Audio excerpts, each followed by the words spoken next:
Hi, I'm Ashwin. In this video, I'm going to show you a chess game of Paul Morphy, where he won the game in just 12 moves. Morphy with the white pieces started the game with e4. Morphy's opponent was Alexander Meek, and he replied with e6, French defense, d4, and now a c5. So, just like Meek, many people like to convert the game from French to Sicilian defense, but here white has a liberty to gain the space with this d5 move. Here black played e5. In case of e captures on d5, and now white has two options. One is to play queen captures on d5, and in this case black's pawn on d5 is a backward pawn and object of an attack. On the other hand, after d5 and e takes on d5, white can even play this e captures on d5, where white is having space on the queen side. But let's go back to our game, where after d5 and e5 was played, here Morphy played f4, d6, knight to f3 and bishop to g4, and this is already a small concession because now you are giving up your bishop, so white will win the bishop pair by force. Morphy replied with f captures on e5, and in this position, say you are playing pawn takes on e5, but now I can play h3 and bishop has to capture the knight. If you move your bishop, then I can win the pawn on e5. So after bishop captures on f3, queen captures on f3, white will be having a bishop pair. So what happened in our game? After bishop to g4 and f captures on e5, black played bishop takes on f3, queen takes on f3, and now d captures on e5. And here Morphy played bishop to b5 check, knight to d7 and knight to c3. Although after knight to d7, here castling shot is just too strong. I will show you one sample line.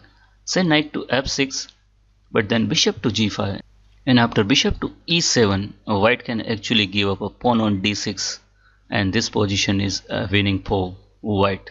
After bishop captures on d6, now knight to c3, and I am already threatening this knight to d5, and say castling here, but first bishop captures on d7, and after queen captures on d7, bishop captures on f6, g captures on f6, and queen to h5 is just crushing with various idea like a knight to d5 and knight captures on f6, number one.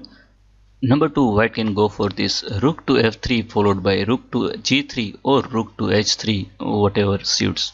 So let's go back to our game, where knight to d7, and Morphy didn't castle on the short side, but he played knight to c3, and there comes knight to f6, bishop to g5, and bishop to e7 was played in the game. And this is the key mistake.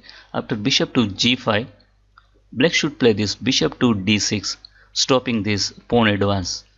And after bishop d6, still white is having nice position. He can play bishop captures d7, queen captures on d7, bishop captures f6, g captures f6, and queen captures f6. And white is of course having nice position, but what happens after bishop g5 and bishop to e7? This is lost on the spot. Here Morphy played d6, bishop captures on d6, and after castling long, Meek resigned. The point is you cannot save the bishop. Say you are playing bishop to e7, but there comes bishop captures on f6, and after bishop captures on f6, rook captures on d7 is just crushing. And say you are moving your bishop somewhere else like on c7 or the b8, then rook takes on d7 is just winning, and you cannot support your bishop with the queen. Say queen to e7, but then comes knight to d5 hitting the queen. Say queen to e6, there comes knight captures on f6, g captures on f6, and now queen captures on f6 wins the piece. Here we are attacking the rook and we are also hitting the bishop. Say queen captures on f6, and now bishop captures on f6. Again rook and bishop both are attacked, so white is winning by force. So after long castle, another possible move is to play queen to b8, but friends, and then comes a bishop captures on f6, and say g captures on f6, and now queen captures on f6, and we have the same position, and this rook and the bishop both are under attack. So friends, how was the game and the video? Thanks for watching. Bye bye.